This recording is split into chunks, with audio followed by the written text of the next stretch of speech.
Assalamualaikum warahmatullahi wabarakatuh. Alhamdulillah, nahmaduhu wa nasta'inuhu wa nastaghfiruh wa nu'minu bihi wa natawakkalu alaihi wa na'udzu billahi min syururi anfusina wa min sayyiati a'malina. May yahdihillahu fala mudilla lahu wa may yudlil fala hadiya lahu.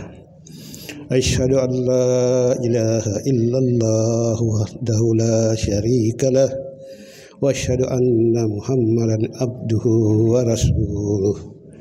Allahumma salli ala Muhammad wa ala ali Muhammad wa man tabi'ahum bi ihsanin ila yaumiddin. Amma ba'd. Faqad qala Allah subhanahu wa ta'ala fil Qur'anil azim. A'udzu billahi minasy syaithanir rajim. Wabtaghi ma fi atakallahu daral akhirah wa la tansa nasibaka minad dunya. Wa qala Rasulullah sallallahu alaihi wasallam, ad-dunya sijnun minal mu'minin wal jannati minal kafirin. Ad-dunya jannatul minal kafirin wa sijnun minal mu'minin. Wa qala aidan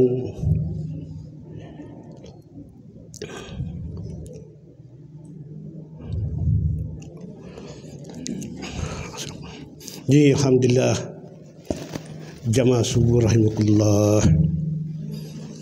Alhamdulillah tadi malam saya dimanahkan oleh pengurus untuk pada subuh ini mengisi yang memang katanya sudah dijadwalkan, dan saya ditanya apa judul ini, berat bagi saya apa judul yang kita akan bahas. Maka saya teringat beberapa yang saya pernah baca. Soalnya ada dua pilihan yang saya pikir-pikir. Di antaranya adalah kita mulia karena Islam. Kemudian saya ingat lagi kisah daripada Umar radhiyallahu anhu yang ditegur oleh Rasulullah sallallahu alaihi wasallam karena menginginkan keduniaan. Juga untuk jelasnya saya ingat-ingat di mana pernah saya baca. Tadi malam saya coba baca di buku di rumah, saya tidak dapatkan. Tadi subuh adalah ba'da salat subuh, ba'da salat malam saya buka buku ini dan saya dapatkan. Makanya untuk sempurnanya saya akan bacakan bagaimana ketika saat itu Rasulullah SAW menegur Umar. Judulnya adalah peringatan Rasulullah, teguran Rasulullah SAW kepada Umar radhiyallahu anhu yang menginginkan kelapangan hidup dan kisah kehidupan Rasulullah sallallahu alaihi wasallam. Pada suatu ketika Nabi SAW pernah bersumpah bahwa beliau akan berpisah dengan istri-istrinya selama sebulan sebagai peringatan terhadap mereka. Dan selama sebulan itu Nabi SAW tinggal seorang diri di dalam sebuah kamar yang sederhana di atas loten rumahnya. Kabar angin mulai tersebar di kalangan para sahabat radhiyallahu anhum bahwa Nabi SAW telah menceraikan semua istrinya. Umar radhiyallahu anhu mendengar kabar tersebut ketika ia sedang berada di rumahnya.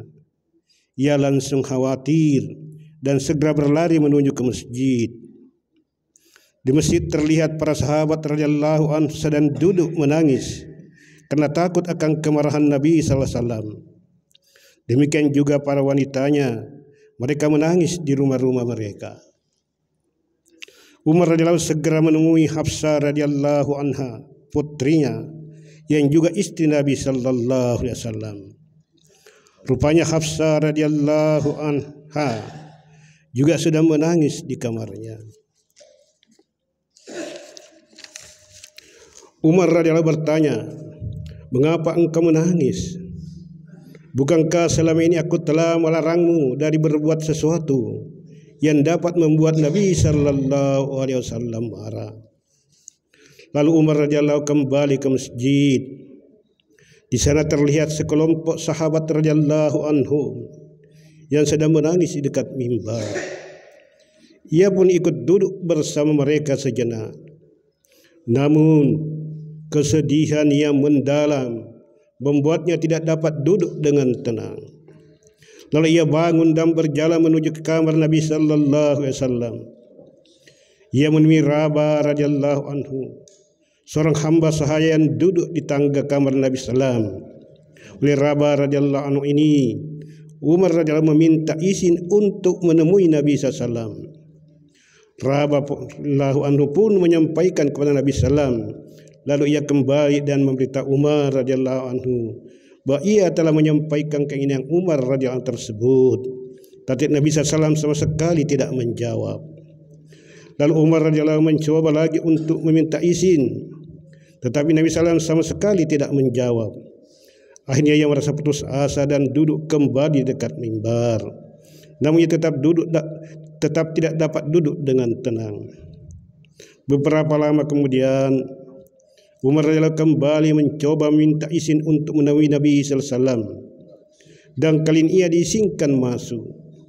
Rabah radhiyallahu anhu berkata, "Rasulullah SAW mengizinkanmu masuk." Umar radhiyallahu memasuki kamar Nabi sallallahu alaihi wasallam.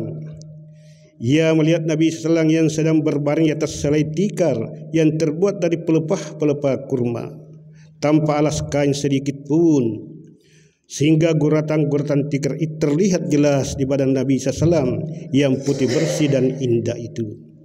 Di kepala beliau terdapat sebuah bantal kulit binatang yang berisi serabut pelapa kurma. Umar radhiyallahu anhu memberi salam kepada Nabi SAW. Selanjutnya Umar radhiyallahu bercerita, "Ya, pertama kali aku katakan kepada beliau adalah, 'Ya Rasulullah, apakah engkau telah menceraikan istri-istrimu?' Jawab beliau, 'Tidak.' Aku pun merasa lega dan sambil bergurau aku berkata, 'Ya Rasulullah, kita kaum Quraisy selalu menguasai kaum wanita kita. Tetapi ketika tiba di Madinah, kaum laki-laki Ansar terbiasa dikuasai oleh wanita mereka, sehingga wanita-wanita kita pun terpengaruh oleh mereka.' Aku berbicara berbagai ucapan yang membuat Nabi SAW tersenyum. Ketika kuperhatikan semua perbuatan di kamar Nabi SAW, kulihat ada 3 helai kulit yang belum disama, dan ada sedikit gandum kasar di salah satu pojok kamar. Aku terus memperhatikan tempat itu dan tidak kujumpai benda lain selain benda-benda tadi. Melihat hal itu, aku pun menangis." Nabi SAW bertanya, "Mengapa kamu menangis?" Jawabku, "Bagaimana aku tidak menangis, ya Rasulullah? Aku melihat bekas guratan-guratan tikar yang engkau tiduri di badanmu yang penuh berkah ini. Dan aku melihat keadaan kamarmu di depan mataku ini. Aku berkata lagi, ya Rasulullah, berdoalah kepada Allah. Semoga Allah menurunkan kepada umatmu bekal yang lebih luas. Orang-orang Parsi dan Romawi yang tidak beragama dan tidak menyembah Allah. Raja-raja mereka hidup dengan mewah. Para kaisar dan kisra mereka hidup di taman-taman yang di tengah-tengahnya mengalir air sungai. Sedangkan engkau adalah Rasulullah, orang yang sangat istimewa di sisi Allah. Tapi engkau hidup dalam keadaan seperti ini." Ketika aku mengucapkan kata-kata tersebut, Nabi sallallahu alaihi wasallam sedang bersandar di bantal. Begitu aku selesai berbicara, beliau langsung bangun dan berkata, "Hai Umar, tampaknya engkau masih ragu mengenai hal ini. Dengarkanlah baik-baik. Kesenangan di akhirat jauh lebih baik daripada kesenangan di dunia ini. orang-orang kafir, yaitu mendapatkan kesenangan dan kemewahan hidup hanya di dunia, sedangkan kita akan memperolehnya di akhirat kelak. Aku berkata, ya Rasulullah, berdoalah kepada Allah agar Allah mengampuniku. Aku telah salah dalam hal ini. Rasulullah SAW adalah seorang pemimpin dunia dan agama, sekaligus orang kekasih Allah. Namun beliau tidur di atas selai tikar tanpa dilapisi apapun, sehingga muncul goresan-goresan di badannya. Kita pun dapat mengetahui bagaimanakah perabotan-perabotan di rumah Nabi SAW. Bahkan dapat juga kita ketahui ketika ada orang yang menganjurkan agar beliau berdoa kepada Allah, beliau malah menegurnya. Seorang bertanya kepada Aisyah radhiyallahu anha, bagaimanakah bantal dan kasur Rasulullah SAW? Jawab Aisyah radhiyallahu anha, bantal beliau terbuat dari kulit binatang yang berisi serabut-serabut pohon kurma.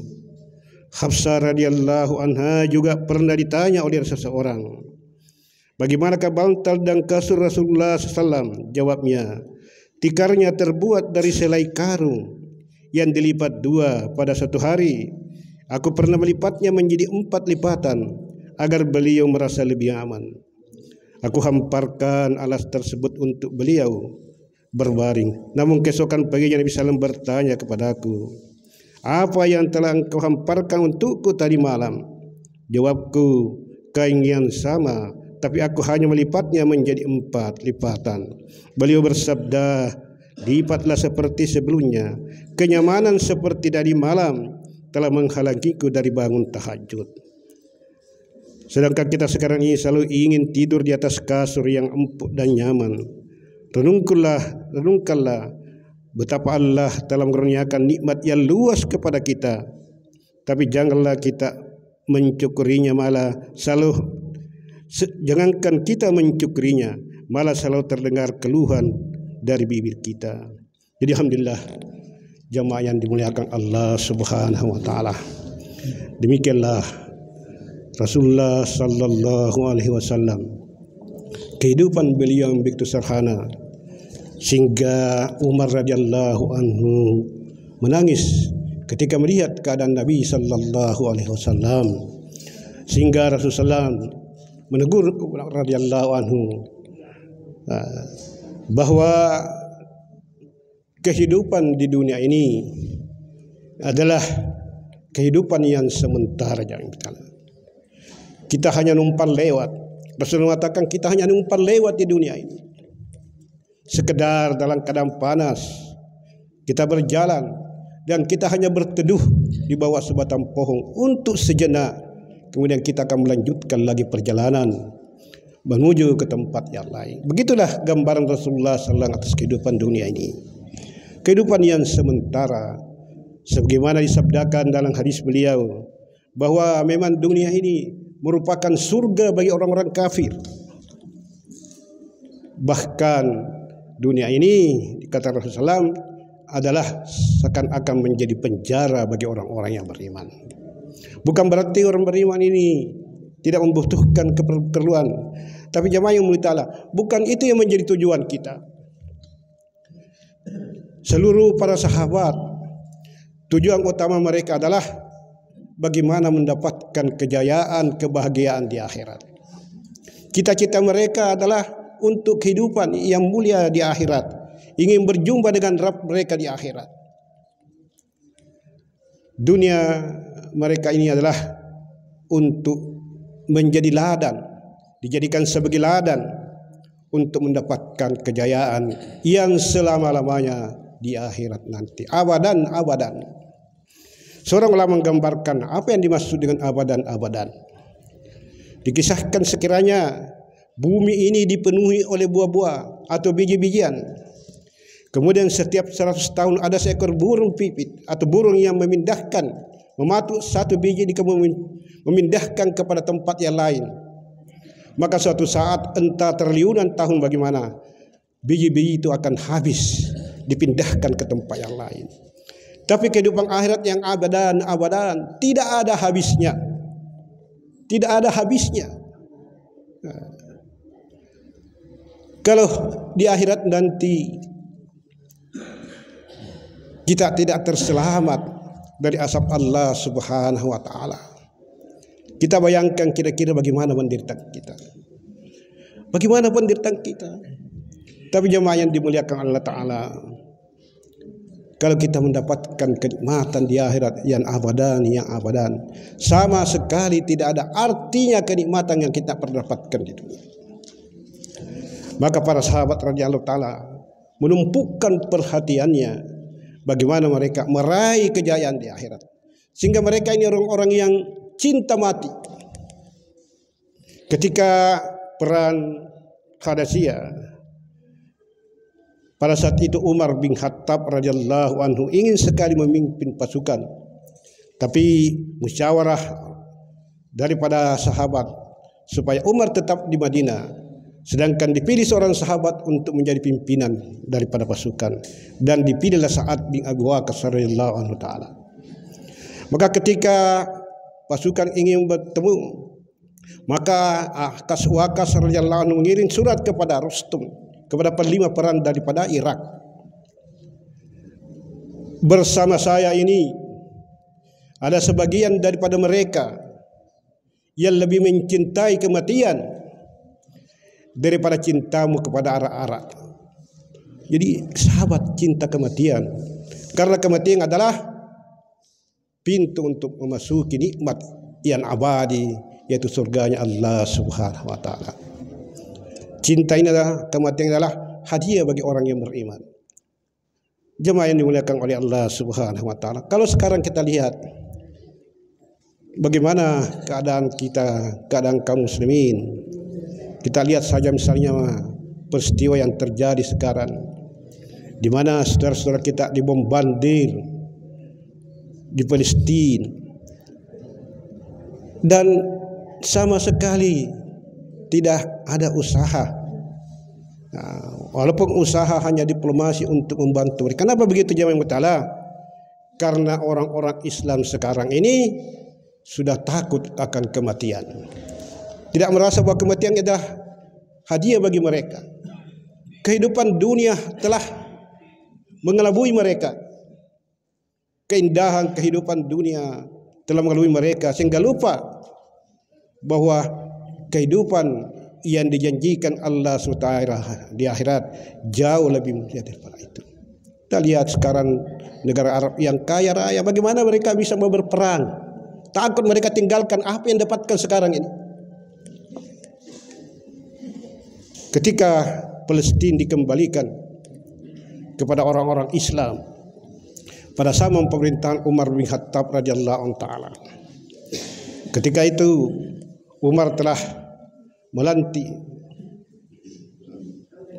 sahabat itu, yaitu Amr bin, mengganti daripada Khalid bin Khalid menjadi pimpinan pasukan, dan dia ini banyak menaklukkan tempat-tempat tanpa perang dengan diplomasi. Umar bin As radhiyallahu anhu.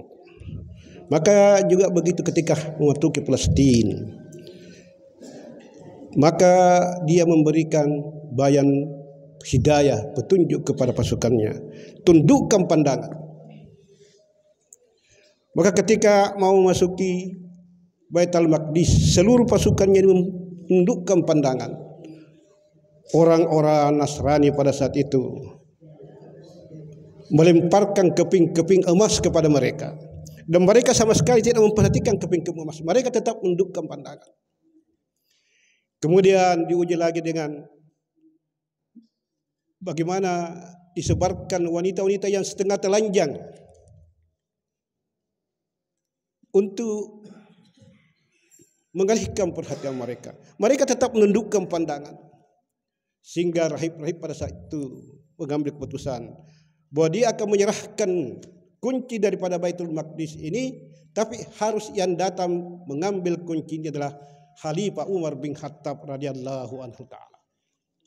Maka Umar pun berangkat dari Madinah ke Palestina. Kemudian dia bersama dengan maulanya, yaitu Aslam radhiyallahu anhu.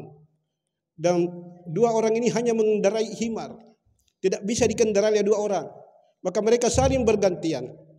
Pada jarak tertentu Umar yang naik, Aslam yang menarik daripada himar ini. Kemudian saat tertentu Asal lagi yang naik, Umar lagi yang menuntun daripada himar ini. Dan ketika sampai di Mesir, Amr bin As, pada saat itu pakaian daripada Umar radhiyallahu anhu taala agak kotor sehingga dicucikan. Kemudian Amr bin As mengganti kendaraan Umar radhiyallahu anhu dengan kuda yang berhias dan diberikan pakaian yang indah. Dia merasa tidak pantas khalifah untuk jumpa dengan orang-orang kafir di sana dengan pakaian yang seperti yang dia pakai sekarang. Tapi ketika dia pakai pakaian itu jamaah ta'ala dan mengendarai kuda itu beberapa saat, Umar radhiyallahu anhu merasa tidak enak dan mengatakan, bagaimana kita mengendarai kendaraan setan ini? Kemudian dia meminta kembali pakaian yang bertambal-tambal dan kembali memakai daripada pakai mengendarai himarnya yang kembali saling bergantian dengan Aslam radhiyallahu anhu taala. Dan persis ketika sampai di Palestina dekat Baitul Maqdis adalah waktunya Aslam yang naik di atas himar dan Umar yang menuntun daripada himar itu. Umar menuntun himar itu dan tangan kirinya adalah memegang tumpuan terumpanya berjalan menuju Baitul Maqdis. Kemudian orang-orang daripada Nasrani rahib-rahib mereka memperhatikan keadaan Umar Taala. Dia lihat bajunya bertambal 12, di antaranya ada dia tambal dengan kain. Tapi mereka bertanya, kenapa cuma 12? Di mana yang satu? Maka Umar mestinya 13 katanya. Di mana yang satu?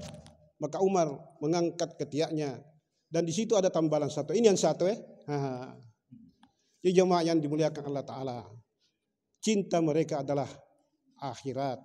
Sehingga mereka ini senang-senang saja kalau mati. Mereka rindu dengan mati syahid. Mereka rindu dengan mati syahid. Khalid bin Khalid radhiyallahu anhu mati di atas tempat tidur dan dia menangis. Setiap badannya sudah penuh dengan luka. Tidak ada sejengkal pun dari badannya yang tidak ada luka. Tapi dia menangis di atas tempat tidur. Dan dia menangis kenapa tidak mati di medan perang. Kita sekarang yang ta'ala, karena kehidupan dunia yang begitu mengingatkan, sehingga takut kita. Sehingga saudara-saudara kita Palestina dibombardir. Kita ya begini paling doa. Orang Arab yang punya perlengkapan, ya paling-paling diplomasi. Kenapa? Hubbud dunia wa karahiyatul maut. Mereka semua cinta dunia, kita semua cinta dunia dan takut mati. Saya kira inilah pengantar diskusi kita. Sebenarnya sama sekali saya ini ilmu yang terbatas sekali. Subhanaka la ilma lana illa ma 'allamtana innaka antal alim hakim.